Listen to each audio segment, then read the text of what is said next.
अच्छा एक बात बताइए सर, क्या झूठ है? पप्पू यादव कम से कम 2 कुंटल का है या नहीं है? पप्पू यादव इतना भारी भरकम व्यक्ति कि मुझे लगता है अगर वो गिर जाए तो खुद से तो उठ नहीं पाएगा, कम से कम 4 आदमी लगेंगे। तुम कहते हो मैं पूर्णिया का बाघ हूँ। कौन से बाघ हो भैया? का करेजा कह रहे हो खुद का। अरे बाघ का करेजा बकरी की तरह मिमियाने क्यों लगा फिर? मुझे इसका जवाब दो ना। बाहुबली पूर्णिया में भी बाहुबली है, मुंबई में भी बाहुबली है, दिल्ली में भी बाहुबली है। और अगर ऐसे देखना है तो पप्पू यादव आ जाए मेरे से मिलने दिल्ली में। कैसे नेता हो तुम? कितने बड़े बाहुबली हो? कांग्रेस में शामिल हुए, तुमको पूर्णिया से टिकट नहीं मिली, तुम रोने लग गए गाड़ी में। पप्पू यादव की कितनी वीडियोज ऐसी वायरल होती है, हर तीसरे दिन रोता हुआ मिलता है गाड़ी में। इसको बाहुबली कहते हो आप? इसको बाहुबली कहते हो? बाहुबली है ब्रजभूषण शरण सिंह, बाहुबली है राजा भैया। जाकर देखो ना, मजा लेगा। कोई उनको आंख भी दिखा दे। वाई कैटेगरी की सुरक्षा थी बाबा सिद्दीकी पे। कौन था बाबा सिद्दीकी? पप्पू यादव जैसे आगे पीछे डोले उसके। जो बॉलीवुड को और अंडरवर्ल्ड को दोनों को डायरेक्ट कनेक्ट करता था वो बाबा सिद्दीकी था। वो मुंबई का कौन सा ऐसा स्टार है जो उसके घर पे जाकर धोखनी लगाता था कि यहाँ बाबा सिद्दीकी के यहाँ इफ्तारी में आए हुए हैं? हिंदू उनकी बता रहा हूँ एक्टरों की, वो भी झुके रहते थे। उस बाबा सिद्दीकी को लॉरेंस बिश्नोई ने दिखा दिया ना कि मैं क्या हूँ। उस बाबा सिद्दीकी को क्या हुआ? 2 बंदे आए, 3 बंदे आए, ठोक कर चले गए। तो एक बात बता दूं, ये वो लोग आंखें खोलकर देख लो जो ये कहा करते थे हर घर से अफजल निकलेगा। एक घर से लॉरेंस निकला है। हालत देख लो क्या हो गई। जैसे पप्पू यादव है, पप्पू यादव को लेकर के अब वो अपने आप को लेकर के ये कह रहे हैं कि मेरी सुरक्षा की जिम्मेदारी जो है नरेंद्र मोदी के हाथ में, अमित शाह के हाथ में, और मेरी सुरक्षा की जिम्मेदारी अब यही दोनों देखेंगे, मुझे कुछ होता है तो बाकी अब ये लोग समझे। नहीं, मतलब ये है कि हगो तुम और साफ करे कोई और। हगो तुम और साफ करे कोई और। नमस्ते, मेरा नाम नितीश ठाकुर है। एक बार फिर आप दराश धर्म देखना शुरू कर चुके हैं। इस वक्त पूरे देश में एक मुद्दा चल रहा है, मुद्दा लॉरेंस बिश्नोई का। ये कहानी शुरू होती है पहले लॉरेंस बिश्नोई और बाबा सिद्दीकी के बीच में। बाद में ये कहानी धीरे धीरे बढ़ते हुए लॉरेंस बिश्नोई वर्सेस सलमान खान बनती है, और उसके बाद लॉरेंस बिश्नोई वर्सेस पप्पू यादव। लेकिन अब ये कहानी एक अलग ही रोचक मोड़ ले चुकी है, क्योंकि इसमें भारतीय जनता पार्टी के बहुत ही कद्दावर नेता और उत्तर प्रदेश के बाहुबली ब्रजभूषण शरण सिंह ने एंट्री मार ली है। और उन्होंने पप्पू यादव से कहा है कि उनका तो 2-3 क्विंटल वजन है, और साथ ही वो लॉरेंस बिश्नोई से उन्होंने लॉरेंस बिश्नोई का नाम बस इसलिए लिया ताकि उनको एक अच्छी खासी सिक्योरिटी मिल सके, क्योंकि बिहार में सिक्योरिटी की बड़ी मार है। इस पे हमारे साथ इंद्रेश द्विवेदी जी हैं, बहुत फेमस है अपनी बातों को रखने के लिए, अपने विचार को रखने के लिए। क्या कहेंगे सर? 2-3 क्विंटल का वजन, एक तो पहले खटासी यहीं पे आ जाता है, और दूसरी बात इसमें राजनीति बोल दी है वो। अच्छा एक बात बताइए सर, क्या झूठ है? पप्पू यादव कम से कम 2 कुंटल का है या नहीं है? पप्पू यादव इतना भारी भरकम व्यक्ति कि मुझे लगता है अगर वो गिर जाए तो खुद से तो उठ नहीं पाएगा, कम से कम 4 आदमी लगेंगे। अब 2 कुंटल का वजन उठाने के लिए 4 आदमी लग सकते हैं। 50 किलो का तो बोरा मैं खुद से उठा के ऐसे रख के 100 कदम चल लूँगा। तो वो सही बोले, पहली चीज़। दूसरी चीज़, पप्पू यादव ने क्या किया? ए लकड़ी क्यों पड़ी हो झाड़ में? आगे आप समझ गए होंगे, ठीक है? उड़ता तीर ले लिया उन्होंने। लॉरेंस बिश्नोई ने तुमको कुछ बोला? नहीं बोला। लॉरेंस बिश्नोई ने तुमसे कोई बात करी? नहीं करी। वो जेल के अंदर में है। उसको ठीक है, एक वाकया हुआ, एक नेता की हत्या हुई, उसमें पता भी नहीं है अभी कि सच में क्या सच है और क्या झूठ है, क्योंकि बाबा सिद्दीकी भी कोई शरीफ आदमी तो था नहीं, ठीक है? एक वो भी कहीं ना कहीं अंडरवर्ल्ड से जुड़ा हुआ आदमी था। अंडरवर्ल्ड की बातें हैं, तुम उसमें ज़बरदस्ती अपनी नाक घुसा रहे हो। अरे तुम राजनेता हो, नेतागिरी करो। पूर्णिया से तुम कहते हो मैं पूर्णिया का बाघ हूँ। कौन से बाघ हो भैया? बाघ का करेजा कह रहे हो खुद का। अरे बाघ का करेजा बकरी की तरह मिमियाने क्यों लगा फिर? मुझे इसका जवाब दो ना। एक आदमी उसको फोन करके बोल देता है कि हाँ भाई क्या कह रहा था, सारी तरेड़ तेरी बाढ़ देंगे भित्तर। अरे इतनी सी बात में उसका सारा बाघ का करेजा उसका कहाँ बढ़ जाता है भाई साहब? मेरे से बता दो। एक आदमी इस लेवल पे अपने आप को क्या कहता है कि मैं मुंबई गया था, सलमान खान से ट्वीट किया है उसने बाकायदा कि सलमान खान शूटिंग में व्यस्त थे, मेरी उनसे बात हुई है, मुलाकात नहीं हो पाई, और मैंने उनको आश्वस्त किया है कि आप बेफिक्र रहिए। और तू एक फ़ोन पे घबरा गया, तू सलमान खान को सिक्योरिटी देगा? सीधी सी बात है, ब्रजभूषण शरण सिंह ने जो बात बोली है वो एक एक वाक्य सत्य है कि 2-3 कुंटल का बाहुबली बस गलत बोला उन्होंने। क्योंकि बाहुबली ऐसे नहीं मिमियाते। पप्पू यादव बाहुबली नहीं है। पूर्णिया जाके देखिए महाराज, 8-8 प्रॉपर्टी उनके नाम पे, इतना पैसा, इतना गाड़ी, कहाँ है सबसे बड़ा बाहुबली? मेरी बात सुनो। अगर 8 प्रॉपर्टी होने से और वहाँ पूर्णिया ही जाकर देखना है बाहुबली का, बाहुबली पूर्णिया में भी बाहुबली है, मुंबई में भी बाहुबली है, दिल्ली में भी बाहुबली है। और अगर ऐसे देखना है तो पप्पू यादव आ जाए मेरे से मिल ले दिल्ली में। कितना बड़ा बाहुबली है, मेरे से मिल ले। चैलेंज कर रहे हैं आप पप्पू यादव? बिल्कुल चैलेंज कर रहा हूँ कि इसमें क्या है, मैं कोई बदमाश थोड़ी हूँ। मैं सिंपल कह रहा हूँ, बाहुबली क्या होता है? लॉरेंस का आदमी कहेंगे फिर सब? सर मैं लॉरेंस का मैं समर्थन ही नहीं करता। लॉरेंस का आदमी कैसे कह देंगे? मुझे कोई नहीं कह सकता कि मैं लॉरेंस का समर्थन करता हूँ।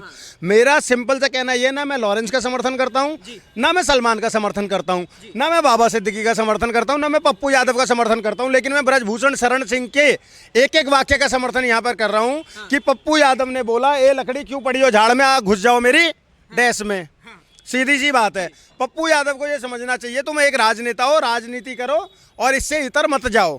इसके इधर उधर थोड़ा सा भी जाओगे फिर तुम रोने लग जाओगे। कैसे नेता हो तुम? कितने बड़े बाहुबली हो? कांग्रेस में शामिल हुए, तुमको पूर्णिया से टिकट नहीं मिली, तुम रोने लग गए गाड़ी में। पप्पू यादव की कितनी वीडियोज ऐसी वायरल होती है, हर तीसरे दिन रोता हुआ मिलता है गाड़ी में। इसको बाहुबली कहते हो आप? इसको बाहुबली कहते हो? बाहुबली है ब्रजभूषण शरण सिंह, बाहुबली है राजा भैया। जाकर देखो ना, मजा लेगा कोई उनको आंख भी दिखा दे। अच्छा, एक और सवाल मैं लेना चाहता हूं आपसे। एक बात बताइए, जैसे आपने कहा कि पप्पू यादव को बोलने की आवश्यकता क्या थी? माननीय सांसद है, देश के बारे में सोचते हैं, तो उन्होंने गैंगस्टर को चेतावनी दे दी, इसमें क्या दिक्कत है? और वो तो कह रहे हैं कि अब क्या पता, इसमें कोई बड़ी बात नहीं है कि पप्पू यादव साजिश रचे हो, पहले अपने आप को डरपोक दिखाना चाहे, बाद में लॉरेंस से भिड़ जाए। सर बड़ी सीधी सी बात यह है कि पप्पू यादव को अपनी सिक्योरिटी बढ़वानी थी, इसलिए उसने लॉरेंस बिश्नोई का एक स्टंट खेला। इससे इतर और कुछ भी नहीं है। आज आपको एक बात बता देता हूं, अगर कोई भी एक आदमी कोई बात बोलता है ना, सामान्य आदमी, तो वो अपना आगा पीछा सब कुछ सोचकर बोलता है। मैं आपके चैनल के माध्यम से कह रहा हूं कि मैं लॉरेंस का समर्थन नहीं करता हूं, जबकि मैं देख रहा हूं कि दुनिया भर के तमाम हिंदूवादी लोग उसका समर्थन कर रहे हैं। और मैं कटू शेर कहते हैं। मैं भी सर, मैं वही बता रहा हूं ना आपको कि मैं भी हिंदू हूं। मैं हिंदुत्व की बात रखता हूं आपके चैनल के माध्यम से और तमाम चैनलों के माध्यम से, लेकिन मेरा स्टैंड बहुत क्लियर है कि चाहे वो लॉरेंस बिश्नोई हो, चाहे वो लॉरेंस बिश्नोई हो, चाहे वो बाबा सिद्दीकी हो, चाहे कोई हिंदू बाहुबली हो, चाहे कोई हिंदू गैंगस्टर हो, चाहे कोई मुस्लिम गैंगस्टर हो, मैं बदमाश का समर्थन नहीं करता, मतलब नहीं करता। ठीक है, मैं उसको ये तो नहीं कह सकता ना कि नहीं मैं तो लॉरेंस बिश्नोई को ये कर दूंगा। कैसे कर दूंगा भाई? मेरी औकात ही नहीं है। वो गैंगस्टर है, उसके 2 शूटर आएंगे और धैड़ धैड़ मेरे अंदर 4 गोलियां मारकर चले जाएंगे। मेरी लाश का पंचनामा पुलिस वाले कर रहे होंगे और आप ही चैनल पे वीडियो बना रहे होंगे, देखो बहुत बोल रहा था, समझ गए? तो ना मुझे उसका समर्थन करना है, ना मुझे उसके विरोध में जाना है। तू अपना करता रहे, हम अपना कर रहे हैं भाई। लेकिन पप्पू यादव को बड़ी लकड़ी क्या लेने की जरूरत है? और अगर ली है, अब मैं एक और बात बोल दूं, अगर मैं ये बोलूंगा ना कि मैं उसको देख लूंगा वो कितना बड़ा 30 मार खाए, कोई भी कल को मैं बोल दूं कि पप्पू यादव को, मैंने अभी आपको बोला ना चैनल पे कि पप्पू यादव आके दिल्ली में मेरे से मिलने, तो आकर मिलने, मुझे डर नहीं रहेगा उनसे, और मैं अकेला ही मिलूंगा। अच्छा, और मैं इसी सुर में बात करूंगा। मैं तब भी उनको ये बोल दूंगा कि पप्पू यादव तुमने गलत बोला था। मैं कोई बदमाश तो नहीं हूँ, बहुत सामान्य सा लड़का हूँ, अपनी बात रखता हूँ, एक छोटा सा प्रवक्ता हूँ, हिंदूवादी बातें करता हूँ। लेकिन मैं पप्पू यादव को चैलेंज कर रहा हूँ कि तुम इतने बड़े बाहुबली हो, तुम मुझसे 1 to 1 कभी डिबेट करके देख लो। नहीं करेगा, समझ गए? अब तुम्हारी औकात नहीं है उस तक पहुंचने की। तुम्हारी औकात, तुम्हें ये नहीं पता है कि कौन सा उसका शूटर है और कब तुम्हें जाके ठोक के चला जाएगा। एड्रेस बता दिए उनके एक एक घर के। कॉल पे उन्होंने बोला कि ये घर है तेरा, ये घर है, ये घर है, यहाँ का ऑफिस है, हर जगह हमारे लड़के रेकी करके आ चुके हैं। मैं वही बोल रहा हूँ ना। तो आप गैंगस्टरों से भिड़ क्यों रहे हो? गैंगस्टरों से भिड़ने का काम हमारे देश की पुलिस का है, देश की पुलिस का है, वो करेगी अपना काम। तुम मत बनो चौधरी, और तुम चौधरी बनोगे और फिर तुम ऐसा बाग का करेजा दिखा रहे हो कि तुम बकरी की तरह मिमियाने भी लग गए। कैसे मिमिया रहा था फोन पर? आपने वो वीडियो देखी ना? पप्पू यादव कैसे मिमिया रहा था? वो वीडियो सबने देखी ना? अरे हम ये राजनीति में, हम नहीं बोला हूँ, हम तो ये आप समझिए राजनीति, इस तरीके से तुम मिमियाने लगे। ये तुम्हारी औकात है? तो जब औकात ना हो ना, तो सर मेरा मानना यह है कि नहीं बोलना चाहिए। अच्छा, एक और अंतिम सवाल मैं आपसे लूंगा। अंतिम सवाल तो नहीं, खैर अभी बढ़ते हैं वीडियो में। मैं ये जानना चाहता हूं कि जैसे पप्पू यादव है, पप्पू यादव को लेकर के अब वो अपने आप को लेकर के ये कह रहे हैं कि मेरी सुरक्षा की जिम्मेदारी जो है नरेंद्र मोदी के हाथ में, अमित शाह के हाथ में, और मेरी सुरक्षा की जिम्मेदारी अब यही दोनों देखेंगे, मुझे कुछ होता है तो बाकी अब ये लोग समझे। नहीं, मतलब ये है कि हगो तुम और साफ करे कोई और, हगो तुम और साफ करे कोई और। क्या जरूरत थी तुमको जाके बड़बड़ के बोलने की? यही तो मैं बार बार बोल रहा हूँ। अब चलो खैर कोई बात नहीं, देश की पुलिस है, मोदी जी के हाथ में है, सुरक्षा देंगे, हमारी सुरक्षा बढ़ा देंगे। मैं यही तो बोल रहा हूँ, और यही ब्रजभूषण शरण सिंह ने बोला कि उसको अपनी सुरक्षा बढ़वानी थी, इससे इतर उसको कुछ भी नहीं करना था। क्या होगा सुरक्षा से? सर देखो, काल टाइट हो जाएगा। मैं तो एक चीज जानता हूँ, अगर आप मेरी बात करोगे ना, तो मैं इस दुनिया में तमाम, कोई गैंगस्टर हो, कोई नेता हो, कोई बदमाश हो, कोई आम आदमी हो, मैं एक चीज जानता हूँ, जैसे जीवन सत्य है ऐसे ही मृत्यु सत्य है। और जिस दिन जहाँ पर जिसकी जैसे मौत लिखी होगी उसकी उस दिन वहाँ वैसे ही मौत होगी। आप चाहे कितनी भी सुरक्षा ले लो, और चाहे तो ना लो। वही कैटेगरी की सुरक्षा थी बाबा सिद्दीकी पे। कौन था बाबा सिद्दीकी? पप्पू यादव जैसे आगे पीछे डोले उसके, जो बॉलीवुड को और अंडरवर्ल्ड को दोनों को डायरेक्ट कनेक्ट करता था, वो बाबा सिद्दीकी था। वो मुंबई का कौन सा ऐसा स्टार है जो उसके घर पे जाकर धोख नहीं लगाता था कि यहाँ बाबा सिद्दीकी के यहाँ इफ्तारी में आए हुए हैं? हिंदू उनकी बता रहा हूँ एक्टरों की, वो भी झुके रहते थे। उस बाबा सिद्दीकी को लॉरेंस बिश्नोई ने दिखा दिया ना कि मैं क्या हूँ। उस बाबा सिद्दीकी को क्या हुआ? 2 बंदे आए, 3 बंदे आए, ठोक कर चले गए। अब मैं यहाँ पर चौधरी बन के मैं ये बोल दूँ कि नहीं नहीं मैं तो लॉरेंस को चैलेंज कर दूंगा, ऐसे थोड़ी होता है। कोई आएगा मुझे भी ठोक के चला जाएगा। लेकिन उसमें भी ये बात है कि जब तक मेरी मौत नहीं आएगी तब तक नहीं ठोक पाएगा। अच्छा, मौत अपना बहाना ढूंढ कर आती है। बात बताइए, नरेंद्र मोदी की जब सरकार आई उसके बाद से लोगों ने समझा कि पूरे देश में एक सुरक्षा की लहर है, हर कोई सुरक्षित है, और ऐसे में जेल से एक गैंगस्टर ऐसे ऑपरेट कर रहा है कि किसी भी व्यक्ति की जान ले लेता है और उसके बाद जिम्मेदारी भी ले लेता है खुलेआम, तो उसका कुछ नहीं हो पा रहा है। नरेंद्र मोदी की सरकार के ऊपर सवाल उठाया जाए, महाराष्ट्र में भी मोदी की सरकार, हर जगह मोदी की सरकार। नहीं नहीं नहीं नहीं, बिल्कुल आप गलत जा रहे हो। अच्छा, एक बात बताइए, किसी ने जिम्मेदारी ले ली, हाँ, ठीक है जी, क्या ये प्रूव हो गया कि उसी के गैंग ने मारा है? नहीं हुआ ना। सिद्धू मूसेवाला में तो प्रूफ हो गया। सर मेरी बात सुनो, वो तो अगला जेल में है ना। अब क्या चाहते हो उसको जेल के अंदर? तो वो पहले ही है, अब उसको क्या फांसी पर टांग दे? क्या चाहते हो? एक कोर्ट का प्रोसीजर है ना। यही लोग कहते हैं ना कि ट्रायल के हिसाब से चलो। जब यूपी में ठोके जाते हैं तब तो इनका मानव वो जाग जाता है। आज जब एक और इस चीज़ पे, हालांकि मैं नहीं समर्थन करता, लेकिन आप इतना मुंह से निकलवा ही रहे हो तो एक बात बता दूं, ये वो लोग आंखें खोल कर देख लो जो ये कहा करते थे हर घर से अफजल निकलेगा। एक घर से लॉरेंस निकला है, हालत देख लो क्या हो गई है। एक घर से निकला है, समझ गए? तो मत उकसाओ किसी को, मत छेड़ो, मत छेड़ो। ये देख लो, ठीक है? आज सबकी घिग्गी बन गई है, आज सबको मानव क्या वो ये याद आ रहा है, मानवता का पाठ याद आ रहा है, ठीक है? आज सबको ये नजर आ रहा है कि अरे नहीं नहीं नहीं ऐसे कैसे हो गया। ये वही लोग हैं ना जो कहते थे अफजल हम शर्मिंदा है, तेरे कातिल जिंदा है, तुम कितने अफजल मारोगे, हर घर से अफजल निकलेगा, कहते थे ना। सीधी सी बात है, आज एक लॉरेंस निकल गया है, और निकला भी क्या है, वो तो बेचारा जेल में बैठा है, उसके गुर्गे कर दे रहे हैं काम। तुमसे एक लॉरेंस नहीं संभाला जा रहा, और तुम्हारा एक वो बकरे की दाढ़ी वाला आकर कहता था 15 मिनट के लिए पुलिस हटा लो। एक बयान देना भाई, एक बयान।